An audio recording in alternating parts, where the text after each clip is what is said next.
Hello and welcome back to ManVFilm. I just wanted to go through my Vinegar Syndrome pickups from last month. Now that I've watched everything, just a quick kind of summation of my thoughts, and I thought I'd do it in the form of my least favourite movie to my favourite. Now that's not saying that there was anything I hated. I think the closest I came to that was possibly Evil Laugh. A group of medical students take over a house for a party. They're possibly going to turn it into a children's orphanage type of thing. It's fun, it's kind of silly, it's low budget. The twist is kind of interesting, I suppose, but what really made this a particularly worthwhile pickup was the documentary on it. Feature-length documentary about the making of, retrospective, fantastic. It's a film that the retrospective made me appreciate the film more, and it's something I would probably go back and check out again. Next up is Sworn to Justice. Cynthia Rothrock gets her standalone movie at long last, and it's fine. Not great. Kind of silly plot. Action's fine. You get Rothrock semi-naked a lot of the movie, which is probably the most defining and enjoyable part of it. I wish I loved this more than I actually did. A little bit disappointed. Next up is Santo versus Dr. Death. I wish there was more Santo in this. I like the kind of James Bond parallel it had to it, or Unlike Flint series. I love the fact that he's just going about business, day-to-day business, with the luchador mask. I think that's fantastic. Some good action set pieces. Like I say, I wish there was more Santo in this. Next up is the Invisible Maniac 4K. Riff Coogan's film. It's kind of funny, kind of inventive. It's driven by a fantastic lead performance that really makes the movie better than it actually is. The 4K allows you to see a lot of the fish wire, allows you to see more things than you possibly should have, like boom mics reflected in glass. It's a kind of fun film. I don't know if it's one I would go back to too often. Next up from Crocodile was Solomon King, blaxploitation movie. A little bit muddled, definitely a vanity project for the star, who also co-wrote, directed, did a bunch of stuff on it. And I think the most remarkable thing is the cleanup done here. This was a lost film. They found a 35mm print, the only one in existence that they think they have.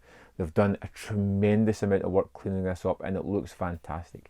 If you like blaxploitation movies at all, pick it up. You're going to love it. If you want to support a company that's just doing amazing restoration work, pick it up as well. Next up is the Homegrown Horror, a Volume 2 box set. Now, 3 movies in this.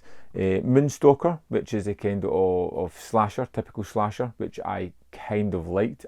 I particularly like the way it changes midway through, from a masked killer to someone that's hiding in plain sight, pretending to be someone else, just killing everybody. Then we have Hanging Heart, which was just absolutely batshit crazy. Simultaneously exciting and thrilling, while being tedious and boring at certain points as well. I mean, long times of nothing happening, and then you get this crazy dream sequence and just weird moments visually throughout the film. I love the almost Italian feel to the way this story plays out, because it does feel kind of bonkers gialli a little bit. And my favourite, Dead Girls, a band, a group of girls whose music's all about suicide, are kind of shocked when one of the performer's sisters tries to kill herself. They take her away to a cabin to try and recuperate her. There are lots of red herrings as to who the killers could be, and people die horrible deaths. I really like Dead Girls, even with the audio issues that it had. Next up was Sudden Fury that I picked up. A rather simple kind of exploitation film. Like, 3 people, a couple, a stranger. When the husband tries to kill the wife, the stranger steps in, and it becomes a cat and mouse game between these 2 men for the rest of the film. So simple and yet so effective. So I kind of love about some of these movies. Next up was Ringo Lam's Burning Paradise, which was utterly phenomenal. Terrific action. The sets were great, going from these wide, expansive kind of desert-ish scenes into these claustrophobic caves filled with darkness, devoid of light as horrible things happened. The fight sequences, the wire fu is terrific. I really like this one a lot. Next up is a personal favourite from the 80s, and that is the Roadhouse VSU 4K.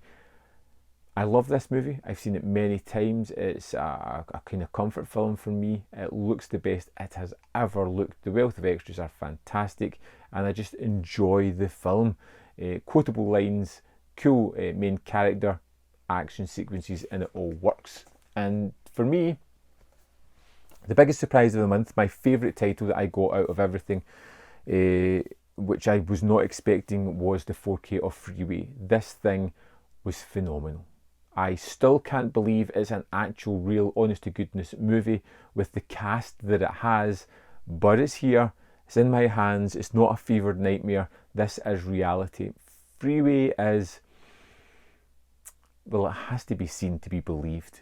You know, it's just phenomenal, over the top, a strange take on the Little Red Riding Hood story.